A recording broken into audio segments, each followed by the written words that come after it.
اللہ اکبر، تیری تک کے ادامہ میں مرید ہو گئے۔ اس بوڑھی عورت کا قصہ بھی آپ نہیں بھول سکتے، جو گھر کا سامان باندھ کے اپنے دروازے پہ بیٹھی ہوئی تھی، اور اس نے سنا تھا مکے میں ایک جادوگر آیا ہے جسے ملتا ہے اس کا دین چھین لیتا ہے، کہیں ایسا نہ ہو کہ کہیں اس سے ملاقات ہو جائے اور وہ دین ہی میرا چھین لے، مجھے شہر چھوڑ دینا چاہیے۔ گھر کے تھڑے کے اوپر سامان باندھ کے بیٹھی ہے، حضور بھی گزرے، اس نے دیکھا تو کہا بھتیجے یہ سامان میرے سر پہ رکھ دے۔ حضور نے سامان اٹھایا، دیکھا تو بوجھل تھا، وزنی تھا، اور بڑھیا کو دیکھا تو کمزور تھی، تو کہا کہ بڑھیا اگر چاہو تو جہاں چاہتی ہو میں خود نہ چھوڑا۔ اس نے کہا اس سے بڑی مہربانی کیا ہوگی؟ حضور نے سامان اٹھایا ہوا ہے اور بڑھیا سے باتیں بھی کرتے جا رہے ہیں۔ تو بڑھیا کو کہا کیوں جا رہی ہے؟ اس نے کہا کہ سنا ہے یہاں ایک جادوگر ہے جو لوگوں کا دھرم لوٹ لیتا ہے، لوگوں کا دین لوٹ لیتا ہے۔ میں نے ساری زندگی بتوں سے وفا کی ہے، میرے آبا و اجداد نے بتوں سے وفا کی ہے، میں چاہتی ہوں دین اجداد ہاتھ سے چھوٹ نہ جائیں، آخر اس شہر میں رہتی ہوں کہیں مل نہ جائے۔ خیر حضور نے کچھ نہیں کہا، اس کا سامان نہیں پھینک دیا کہ ٹھیک ہے تم پھر جاؤ۔ سامان اس کا اٹھایا اور جہاں تک اس نے جانا تھا سامان پہنچایا، سامان سپرد کر کے واپس پلٹنے لگے تو اس نے کہا بچے اپنا نام تو بتا دے، لوگ کہیں گے کہ مکہ چھوڑ آئی ہو تو بتاؤں گی ایک جادوگر کے دکھ سے چھوڑ آئی ہوں، تو وہ کتنا برا بھلا کہیں گے شہر مکہ کو کہ جس مکہ سے لوگ نقل مکانی کرنے پہ مجبور ہو گئے، تو میں انہیں یہ بھی بتاؤں گی کہ جس مکے میں جادوگر رہتا ہے اتنا اچھا نوجوان بھی رہتا ہے، تو تیرا نام لیا کروں گی، تیرے قصیدے پڑھا کروں گی۔ تو حضور علیہ السلام مسکرا پڑے، کہا بڑھیا جس جادوگر سے بھاگ کے آئی ہے وہ تیرے سامنے کھڑا ہے۔ اس نے کہا سچ سے آپ ہی محمد ہیں؟ حضور نے فرمایا نام میرا یہی ہے۔ تو اس نے کہا پھر آپ کا جادو میرے پہ چل گیا ہے۔ اللہ اکبر، تیری تک کے ادامہ میں مرید ہو گئے۔ لوگوں کی خدمت کریں، بوڑھوں کے کام آئیں، دکھیوں کے کام آئیں، مصیبت زدہ کے کام آئیں۔ حضور یتیم ہو کے یتیم پرور تھے، لاچاروں کی مدد کرتے، لوگوں کے گھروں میں پانی بھر کے دے دیتے، اور دکھیوں کے کام آ جاتے اور مصیبت زدوں کے کام آ جاتے۔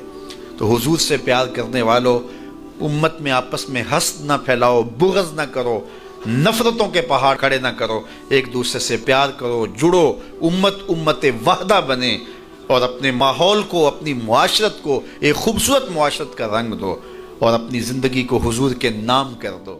حضور علیہ السلام کی محبت سے معاشرے کے دکھ جو ہیں وہ سمیٹے جا سکتے ہیں۔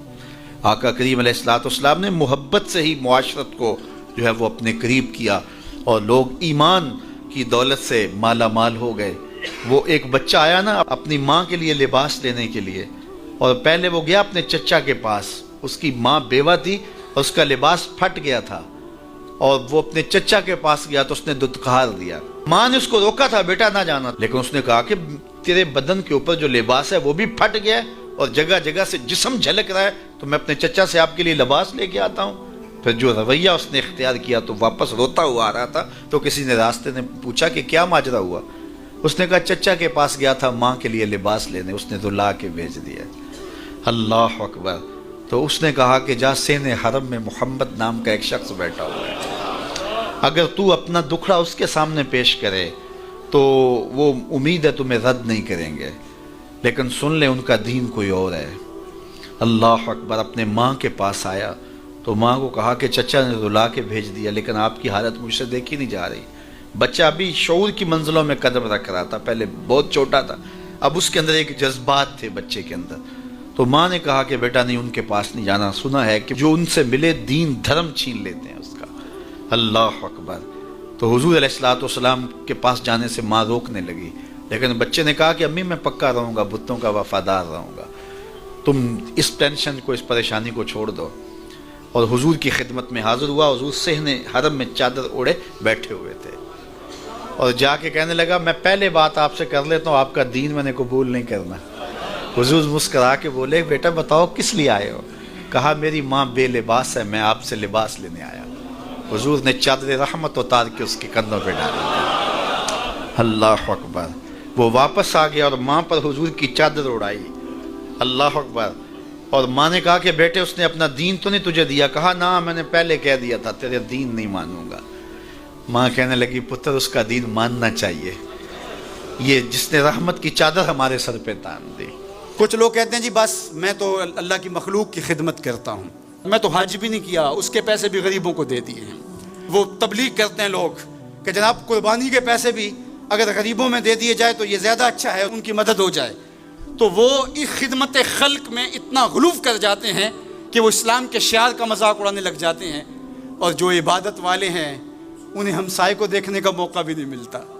اور آپ جانتے ہیں کہ جب ایک بستی کو برباد کرنے کا حکم دیا گیا تو کہا کہ یہاں تو ایک شخص رہتا ہے جس کا سر سجدے سے اٹھتا ہی نہیں، کہا میرے بندوں کے اوپر قیامتیں ٹوٹیں اور ان کے اوپر ظلم اور جبر کے پہرے ہوں اور اس کے ماتھے پہ شکن نہیں آتا، اس کے سمیت ہی بستی کو لٹ کے رکھ دو۔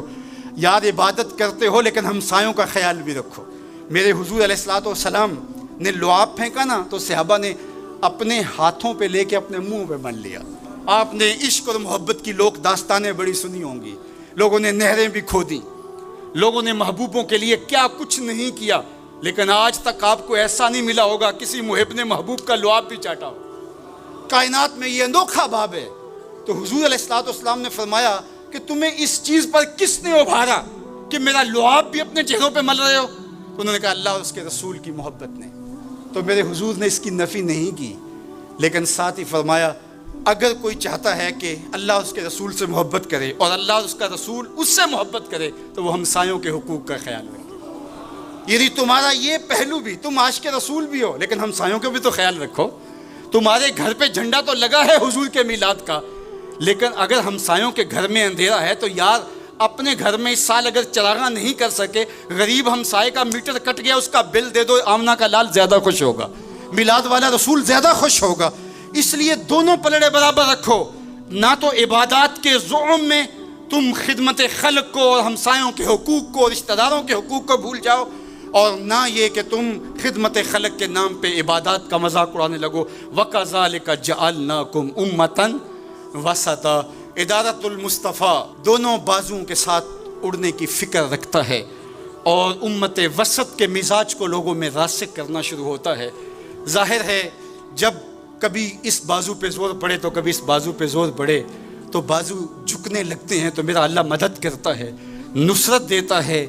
تو کبھی ہمارے کسی بازو پہ فتویٰ بھی آ کے جو ہے وہ زور ڈالتا ہے، کبھی کسی فتوے کا میزائل لگتا ہے، لیکن ہم تو بلے شاہ کی بولی میں کہتے ہیں بلے آلو کی تینوں کافر کافر آکھن تو آہو آہو آکھ۔ ہمارا کام الجھنا تھوڑا ہے، ہم نے تو آگے بڑھتے ہی چلے جانا ہے، اور ہماری منزل تو مدینہ ہے، ہم نے تو اس کی طرف عازم سفر رہنا ہے۔ ادارت المصطفیٰ ایک فکر کا نام ہے، اور وہ فکر جو مدینے کی ضیاؤں سے پھوٹتی ہے، گنبد خضرا کے جمال کی روشنی ہے، اور وہ مصطفی نہیں ہو سکتا جس کے دونوں بازو میں سے ایک بازو شل ہو۔